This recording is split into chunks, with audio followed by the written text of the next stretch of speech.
একজন পান্ডার বাচ্চা হয়নি 10 বছর, তার বাচ্চা করেছি। একজনের আইনগত সমস্যা, কেসটা সুপ্রিম কোর্ট অব্দি গেছিল, তাকে জিতিয়েছি। আবার বলতে পারি এই মন্দিরে প্রমাণ চান আমি দিয়ে দেবো।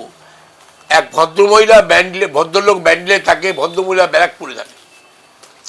এদের একটা ডিভোর্স কোর্ট, লোয়ার কোর্টে পাত্তাদারি হেরে গেল, জজ কোর্ট হেরে গেল, হাইকোর্টে গেল, 1 কোটি টাকা ডিমান্ড ছিল।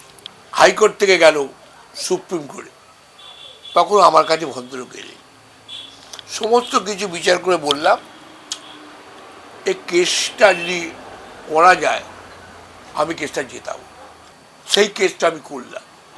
আমি মিডিয়াতে দেখিয়েছি, তাকে দিয়ে বলিয়েছি, সে ভদ্রলোককে দিয়ে আমি বলিয়েছি 1 কোটি টাকা জায়গায় সুপ্রিম কোর্ট সমস্ত বিচার করে সুপ্রিম কোর্ট কোনো ডিভাইড করলো না, দিল না।